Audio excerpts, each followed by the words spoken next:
Welcome to Catalyzing Faith, where we seek to be a catalyst for your faith so that you can be a catalyst in the world around you. This is going to be another long-form, single-shot monologue style video. I've made a few of those in the past, and I've gotten some pretty good reception from them. So basically, I'm just going to be talking through a topic that is relevant to apologetics or Christianity in general. And today, I want to talk about the topic of debates. If you are involved in apologetics at all, maybe you're just getting started, maybe you've been involved with apologetics for a while, chances are you've seen that there are quite a few debates out there to watch. You have William Lane Craig versus Christopher Hitchens, another one with William Lane Craig and Sam Harris. There's Richard Dawkins and John Lennox. There are all sorts of debates all over the internet, and there will be debates popping up time and time again. Not just in-person debates, but YouTube is full of debates. So the question really comes, how are we supposed to understand the debate, right? How is this debate supposed to go, and how do we figure out who did better, who won the debate, if you will? Now, I'll preface this by saying debates aren't the most important thing in apologetics. Some people have a very low view of debates. They think that they're kind of pointless because really you have two sides walk in and just about everyone is on one of the two sides and nobody really changes their mind because it's just one side presenting their case and everyone cheers, the other side presents their case and everyone cheers. And there's really no point at which someone wins over the opposition, and it can seem a little bit fruitless at times. But with debates, it's important to recognize that the two people up on stage are not really trying to convince one another. They're trying to present their best case for the audience. So that would be you and me who are watching the debate, whether in person or later on a YouTube video. So it's not really indicative of the value of a debate to really say, well, nobody involved in the debate changes their mind. We really need to look at how the audience perceives the debate itself. So the effectiveness of a debate will kind of depend on what the topic is and who is involved in the debate and the arguments that they bring. Some debates will involve someone who's a bit belligerent, or maybe two people who are a bit belligerent, and those tend not to be very effective. But when we want to interpret the results of a debate, right, we look at the individuals, the cases they made, and figure out who won. We really need to understand what the purpose of a debate is. How is a debate supposed to be structured? And that is pretty simple at a base level, but I find that a lot of people miss what a debate's supposed to look like. So in general, there's a debate question. Does God exist? Did Jesus rise from the dead? Is God a moral monster? These sorts of questions. And it's set up that way so that one side can answer yes and the other side can answer no. You have an affirmative, you have a negative. That's how the debate is supposed to be structured. In which case, both sides present arguments in favor of their position. If you say, is God a moral monster? There will be an individual who says, yes, God is a moral monster. Another individual who says, no, God is not a moral monster. And in each case, they start off by presenting their argument, why they are right. And then they go into the rebuttal, cross-examination, question and answers, closing statements, these sorts of things. But what's important is the setup is a question with one person answering in the affirmative and another person answering in the negative. So a question or a debate on the topic of does God exist properly is supposed to have an individual who answers yes and an individual who answers no. In which case, the individual who answers yes, they have to present arguments and evidence in favor of the claim that God exists, and the individual who answers no would similarly have to answer or have to provide arguments and evidence in favor of the claim God does not exist. Now, this gets a little bit tricky because, and I've covered this in a video before, the definition of the word atheism gets a bit complicated at times. In a strict philosophical sense, philosophers tend to use it as a belief in the proposition, or a belief that the proposition God does not exist is true. But on a popular level, most atheists you encounter will say, well, atheism is just a lack of belief in God. And so you end up with a lot of debates where you have an individual saying, yes, God does exist, and then another individual who says, well, I'm not convinced that God exists, or maybe God does, maybe God doesn't, or I just lack a belief that God exists. These are the sorts of claims where that's taking, it's almost like a middle of the road position where they say, I'm not taking a side yes or no, I'm just saying I don't think your yes argument is sufficient. Now, this comes up in topics of, does God exist? It comes up in debates regarding, did Jesus rise from the dead? These can be hard to really judge when you watch these debates, because the individual who takes the I'm not convinced position can just sit back and constantly throw darts at the argument, raise, well, what if, insert hypothetical situation to try and cast doubt on the arguments presented by the person answering yes. So if we're talking about does God exist, and someone raises the Kalam cosmological argument, the person who properly should be taking the no position, but in this case might be taking the I'm not convinced position, they're not actually presenting a case. They're not saying God doesn't exist. They're just sitting back and trying to tear down the Kalam. Well, maybe there's a cyclical universe. And what happens is this individual rarely ever puts forward a claim that itself can be tested, that itself can be evaluated, that itself can be judged. So you end up going back and forth, back and forth. You have the intro statements, you have rebuttals, you have cross-examination, you have closing statements, and it ultimately ends up with, I presented a bunch of arguments and evidence over here, Kalam, moral, contingency, resurrection, these types of arguments in favor of the existence of God. The theist will say that. And the individual representing the atheist position, who is really taking an I'm not convinced position, will simply run through those arguments and explain how they personally are not convinced. But they never actually go forth and defend any sort of proposition of God does not exist, because, as they will tell you, they don't actually affirm the proposition God does not exist. They just lack a belief that God does exist. So you really have a lot of debates popping up time and time again that are not proper debates. They're not set up the way a debate's supposed to be. So what you need to look at is, what information did each side bring to the table? Did one person bring in more arguments and evidence than the other? And you have to ask yourself, the individual who simply says, I'm not convinced, well, so what, right?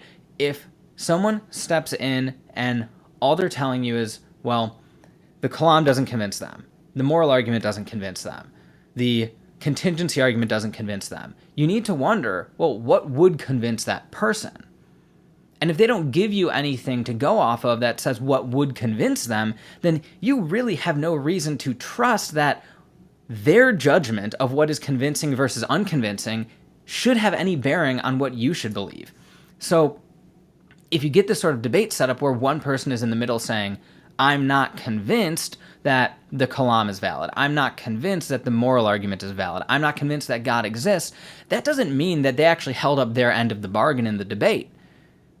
All that means is that they're stating their personal opinion on the matter, but unless they can actually point to anything valid for why they're not convinced, and in particular, unless they can offer some reason to think that the theist or the person answering in the affirmative is wrong, then they haven't given you any reason to move one way or another. So to put it another way, if we have two people, and you're just kind of somewhere in the middle, and you have two people, one person is trying to give you a bunch of reasons to move over here, and you're over here. The other person is just telling you why those reasons are not sufficient.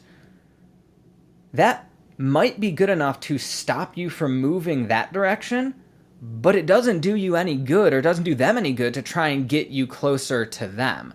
So they're not actually doing their position any sort of service by simply attacking the opponent. Now, it could be that you fall really close to the affirmative position, and by attacking some of the reasons, you can move a little bit closer, but that only works if those attacks are successful. And essentially, it boils down to, instead of saying a question of, say, does God exist or did Jesus rise from the dead, they flip it from the fact of the matter question of, what actually happened to should we be convinced that God exists or should we be convinced that Jesus rose from the dead, which is more of a belief-based, it's more of an epistemic question than an actual question about the facts of the matter. So when we're watching debates, we need to be really careful. Is this debate actually following the proper setup of an affirmative and a negative side? Or am I really just watching one person give a bunch of reasons and another person try and shoot down those reasons? Because in the latter case, we need to look at the substance. Does the person who shoots down the arguments shoot them down with substantive information, additional data, additional arguments, additional evidences? Or are they simply playing the what if game? Are they coming up with hypotheticals, possibilities, any sort of way to weasel out of whatever conclusion the guy on the affirmative side is coming up with? Are they really trying to present a case for anything, or are they just trying to find ways to possibly avoid the conclusion? And here's the key.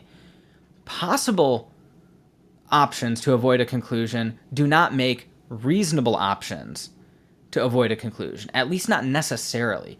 So if someone gives you a possible reason, well, say the universe might be eternal, so we can't use any sort of argument that says the universe had a beginning to get us to God. Well, yeah, okay, the universe might be eternal, but what about the arguments and evidence presented in favor of the finitude of the past?